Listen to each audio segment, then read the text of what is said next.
Petroecuador termina la reparación del Sote, pero apenas empieza la remediación ambiental en la zona del Reventador. A los Estados Unidos se suman más voces contra el proyecto de ley de comunicación. El vicepresidente Jorge Glass confirma que la refinería del Pacífico será financiada por una empresa china. Madre de mujer en coma en el Hospital Eugenio Espejo de Quito se encadena para exigir justicia por supuesta mala práctica médica. Se establece la tabla de las dosis máximas de consumo y tenencia de drogas en el país. 2 muertos y más de 60 heridos dejan las protestas más violentas de Brasil desde el inicio de las movilizaciones. En corto, el nuevo ministro de Justicia nos confiesa que está solterito y a la orden. ¿Cómo es la cosa? Bueno, soltero. Esto y más a las 14:20.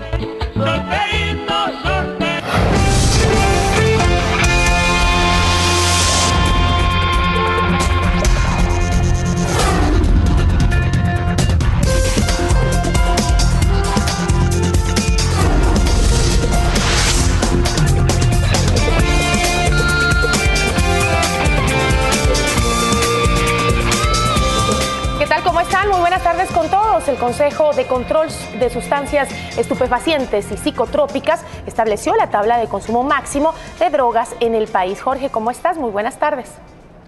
Buenas tardes, Gigi, amigos, bienvenidos. En tanto, Petroecuador terminó la reparación del sistema de oleoducto transecuatoriano luego de la rotura que produjo un derrame de más de 10.000 barriles de crudo en el oriente. Así es, terminó la reparación del tubo, pero la remediación ambiental del derrame apenas empezó. Enseguida nos trasladamos hasta la zona del Reventador entre las provincias de Napo y Sucumbíos para que Freddy Paredes nos detalle la información. Freddy, ¿cómo estás? Muy buenas tardes, adelante. ¿Qué tal? ¿Cómo están, amigos televidentes? Muy buenas tardes. En efecto, Petroecuador prácticamente ha concluido los trabajos de ingeniería, como se puede apreciar, de soterramiento del sistema de oleoducto transecuatoriano, que sufrió una ruptura precisamente en este sector hace algo más de una semana. Ahora el trabajo de Petroecuador se centra en la remediación ambiental. El oleoducto fue enterrado a unos 3 metros de profundidad y nivelado el terreno casi a la altura de la carretera. Quedará a unos 7 metros bajo tierra. Así luce en cambio la peña que se vino abajo y que provocó la rotura del oleoducto. Varias cuadrillas de hombres trabajan intentando afirmar el terreno en medio de la constante lluvia. Una de nuestras preocupaciones, lamentablemente, es que todavía no se han entregado los informes que determinen qué peligrosidad o qué riesgo corremos nosotros como cabecera parroquial con respecto a la montaña. Hacia el flanco izquierdo de la vía donde se derramaron más de 11.000 barriles de petróleo, se realizan los trabajos de remediación. Se recolecta el crudo de los cubetos y luego se lo almacena en estos fastán para ser bombeado y llevar en los tanqueros para Lumbaqui. De momento son 37 obreros de la zona los que recogen el crudo en brigadas de 6 personas y según afirman hay trabajo para largo. ¿Cuánto creen que se van a demorar? Tal vez un año, más de un año. Esto es lo que ocurre en el sitio mismo del derrame donde está focalizada la remediación. Sin embargo, aquí en la playa del Alto Coca, a decenas de kilómetros aguas abajo, aún se observan vestigios del petróleo que quedó adherido en rocas y palizadas arrastradas por la corriente. En la ribera del río Coca hay evidencias de contaminación en la vegetación y en piedras que quedan descubiertas tras la crecida del río. Aquí nadie trabaja retirando el crudo y podría ser la contaminación más grave.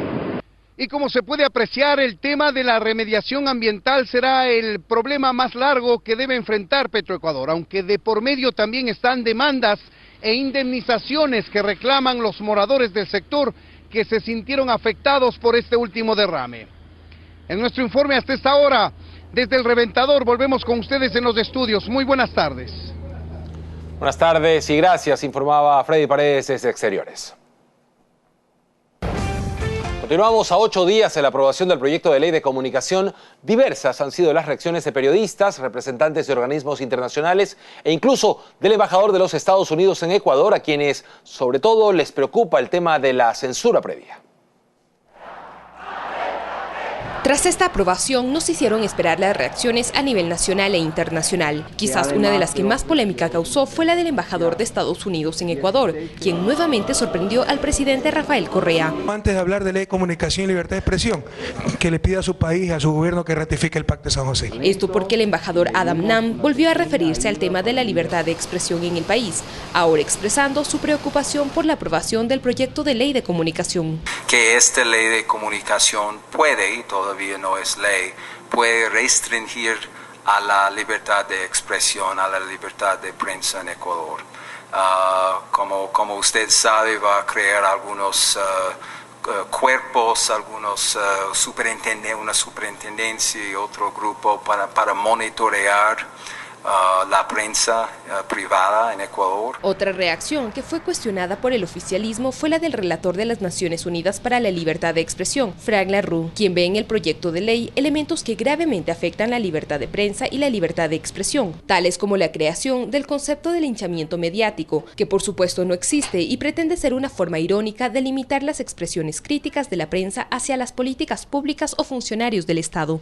Frente a esto, la oficina del coordinador residente de las Naciones Unidas no tardó en aclarar que estos pronunciamientos son juicios y opiniones expertas que el relator emite de manera independiente en el ejercicio individual de su mandato. Por lo tanto, no corresponde atribuir a la ONU como organización dichos pronunciamientos. Mientras tanto, en Ecuador, lo que más le preocupa al foro de periodistas es la subjetividad y la posible censura y autocensura que la ley provocaría. Esto nos parece subjetivo. ¿Cuándo es linchamiento mediático y cuándo es el seguimiento periodístico, la investigación periodística? Sin embargo, la iniciativa de ley aún sigue en manos del presidente Correa, quien la aprobará o vetará. Andrea Romero, 24 horas.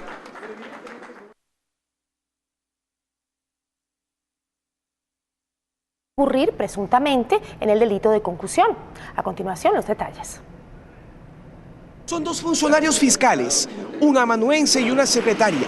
La versión de ellos es que una señora, novia de un policía acusado de tentativa de asesinato, estaba pidiendo un documento del proceso de su enamorado y apareció con un sobre ante el amanuense. El funcionario se para enojado y dice: señora, retírese de aquí, yo no le voy a recibir absolutamente nada. Y la señora se va al despacho del frente, donde está la otra compañera, y le dice a la secretaria: mire, este sobre que está aquí, le entrega al funcionario, a su compañero David. La secretaria ha cogido inocentemente y ha puesto en su despacho. Minutos después llega un policía con disque orden de allanamiento de una jueza. El mismo fiscal en la audiencia señala que esto no existe en el proceso. Entonces le estuvieron también sorprendiendo. Aquí hay abuso policial. Y se los llevó a los dos. Eran $200 los que habían dicho sobre, y por eso la fiscalía actuó. El hecho fue denunciado e inmediatamente detuvimos a los dos compañeros e inmediatamente empezamos la instrucción fiscal en contra de ellos. Esto se inició en apenas unas horas. Se ha mandado a pedir un reporte de las cámaras de seguridad panorámicas para ver si las reacciones o los hechos concuerdan con lo que los denunciados han dicho. En todo caso, hay reparos por parte de la defensa de ellos. ¿Cómo es posible que el parte de aprehensión lo hagan policías que no estuvieron en el supuesto operativo? Y un hecho para el análisis. El policía acusado de tentativa de asesinato finalmente fue liberado. Luis Antonio Ruiz, 24 horas. La madre de la joven Johanna Yuquilema, quien entró hace 5 meses al Hospital Eugenio Espejo de Quito por una infección de vías urinarias y que quedó en estado vegetativo, se encadenó frente a la Casa de Salud para exigir justicia ante un caso de supuesta negligencia. ¡Justicia por Johanna! ¡Justicia por Johanna! Dice que ya no sabe qué hacer para que le digan qué pasó con su hija. Por eso tomó la decisión de encadenarse, a ver si así llama la atención de las autoridades. Necesito justicia para que el Ministerio de Salud se haga responsable, el Estado se haga responsable del Hospital Eugenio Espejo para que vean qué es lo que le han hecho a mi hija. Ya son 5 meses desde que Johanna Yuquilema entró al Hospital Eugenio Espejo por una supuesta infección a las vías urinarias y quedó en estado vegetal. El Ministerio de Salud se comprometió hace 3 meses en conformar un comité médico que determine qué sucedió, pero hasta hoy la familia no tiene respuesta.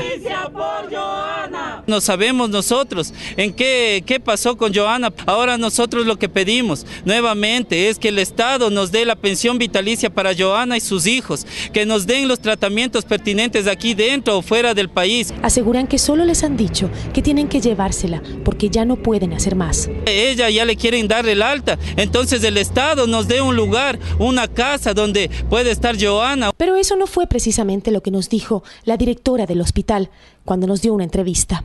Estaríamos hablando a lo mejor de condiciones de alta cuando nosotros veamos que ya necesitamos llevarle a la casa y también cuando acepte la madre. Mientras tanto, la madre de Johanna dice que seguirá encadenándose frente al hospital hasta recibir una respuesta y la ayuda que necesitan sus nietos. Gisela Bayona, 24 horas. Continuamos. El presidente Correa y sus ministros de Estado laboraron por segundo día en Galápagos. Vamos en vivo con Natalie Toledo, que está haciendo la cobertura en la isla. Hola Natalie, entendemos que a esta hora ya el presidente Correa está de regreso al continente. ¿No es así? Buenas tardes. ¿Qué tal, amigos? Muy buenas tardes. Efectivamente, el presidente Correa abandonó las Islas Galápagos esta mañana. Algunos de sus ministros de Estado todavía permanecen aquí en diferentes reuniones. Recordemos que a las islas llegan aproximadamente 150,000 turistas al año y la normativa es muy clara, precisa y específica. Sin embargo, muchos visitantes logran evadirla. ¿Y por qué les menciono esto? Porque se cree que alrededor de 3,000 personas residen en las islas de manera ilegal. Y esta no es la única preocupación que tienen las Islas Encantadas. También lo es el crecimiento del turismo ilegal, la falta de servicios básicos y también la pesca ilegal. A todos estos temas se refirió el presidente Correa en el conversatorio con los medios y sobre esto les hemos preparado el siguiente informe. O sea, no pueden ser los ciudadanos perjudicados por la ineficiencia y corruptela del Banco de Fomento y de ciertos sectores privados como este constructor. Así expresaba su molestia el primer mandatario frente a otro posible caso de corrupción que involucraría al Banco de Fomento. Algunos pescadores, motivados por el impulso del gobierno, dejaron el oficio de la pesca para convertirse en operadores turísticos. El crédito se hizo a través del banco hace algunos años y hasta hoy no reciben las embarcaciones con las que pretendían realizar tours de bahías y de buceo. El Banco Nacional de Fomento le da de un solo golpe la plata a una empresa intermediaria que se encargó de hacer las embarcaciones. Hasta la vez están botadas en la ciudad de Anconcito, destruyéndose y pudriéndose, y nosotros estamos pagando una tasa de interés con mora. Muy similar a lo que ha ocurrido con la majadita, le ha ordenado al Banco de Fomento que tiene que encontrar soluciones. Los pescadores fueron recibidos por el jefe de Estado, así como otro grupo de ciudadanos que tras reunir 3,000 firmas pedían que no se subiera la tasa aeroportuaria. Los residentes de las islas antes pagaban $2, el resto de ecuatorianos 5 y los extranjeros 30. Se estableció una sola tasa unificada en $19 y que no habrá revisión de esa medida, dijo el presidente Correa. Para nosotros, acá los galapagueños, el avión no es un lujo, el avión es una necesidad. Las nuevas políticas ministeriales que vengan después serán coordinadas con la nueva presidenta del Consejo de Gobierno, María Isabel Salvador, que dijo el presidente residirá en la isla, a pesar de que la ley actual no se lo permitiría. Entonces, habrá que reformar dicha ley, así lo dijo. Antes de despedir el enlace, quiero mencionar lo que tengo a mis espaldas, por si todavía no se dieron cuenta. Son unos preciosos lobos marinos, simplemente tomando el sol y descansando. Una imagen postal muy común con la que uno se encuentra simplemente caminando por el malecón de la isla de San Cristóbal. Sin duda, este es un regalo importante que nos hace la madre naturaleza. Ahora sí, un abrazo muy grande hasta el continente. Buenas tardes. Un abrazo para ti también, Natalie, muchísimas gracias. El vicepresidente Jorge Glass fue testigo de la primera escuela de capacitación para técnicos de la Corporación Nacional de Telecomunicaciones en Guayaquil. Glass anunció que el proyecto de la refinería del Pacífico cuenta ya con financiamiento. Glass vino a Guayaquil a seguir desarrollando la tarea que le encomendó el presidente, ese cambio de la matriz productiva. Trajo un anuncio relacionado al proyecto de la refinería del Pacífico. Hemos llegado a un acuerdo inicial muy importante sobre el financiamiento, que no puedo dar detalles, hasta con China, sí, con el banco más grande del mundo, el ICBC, el compromiso del financiamiento. Fue el primero en recorrer las instalaciones de la Escuela Corporativa de la CNT, un proyecto de capacitación para su propio personal. Son los trabajadores que en lugar de lo que sucedía en el pasado, que pedían prebendas en sus contratos colectivos, ahora en los contratos colectivos piden capacitación y centros de capacitación. Al menos unas 7 o 6 escuelas técnicas, cada una por región, estamos analizando, pero como digo, la idea es capacitar a todos nuestros técnicos en todas las tecnologías. En su discurso, el vicepresidente dijo que con esa gestión de talento humano dentro de la empresa de telecomunicaciones se puede pensar en grande y a largo plazo ya tiene su primer reto. En algunos años la CNT pueda entrar a operar en otros países y que sea una corporación no solamente nacional, sino una corporación internacional. Un proyecto de internacionalización de la empresa pública de telecomunicaciones que, según el vicepresidente, sea parte del cambio de matriz productiva y le permita al Ecuador exportar los servicios de una empresa del Estado. Jorge Rodríguez, 24 horas. Y atención, están vigentes las dosis máximas de consumo de drogas. La tabla fue fijada por el Consejo Nacional de Control de Sustancias Estupefacientes y Psicotrópicas, el CONSEP. La resolución del CONSEP aparece publicada en el registro oficial de ayer y rige en todo el país. Las cantidades máximas admitidas para la posesión y consumo de drogas de una persona se distribuyen de la siguiente manera. Cada consumidor puede portar hasta 10 gramos de marihuana, 2 gramos de pasta de base de cocaína, 1 gramo de clorhidrato de cocaína, 0,1 gramos de heroína, 0,015 de éxtasis y 0,040 de anfetaminas. Las cantidades fueron establecidas en base a un estudio del Ministerio de Salud en el que se adjuntan análisis de toxicidad, psicológicos y biológicos. La Constitución de 2008 declaraba a las adicciones un problema de salud pública y prohíbe su criminalización. El artículo 364 de la Carta Magna en referencia dice: al Estado le corresponderá desarrollar programas coordinados de información, prevención y control de consumo de alcohol, tabaco y sustancias estupefacientes y psicotrópicas, así como ofrecer rehabilitación a los consumidores ocasionales, habituales y problemáticos. La tabla que fija la dosis personal entra en vigencia en medio de un intenso debate. Hace varias semanas, el secretario jurídico de la presidencia, Alexis Mera, se pronunciaba por la despenalización de ellas. La represión absoluta no funciona. Tienen que regularizarse el autoconsumo, que ya se está regularizando. Tiene que discutirse a nivel de las cadenas de comercialización de ciertos estupefacientes como la marihuana. Eso debemos comenzar a discutir en el país. El CONSEP oficializará la resolución en las próximas horas. María José Jaramillo, 24 horas.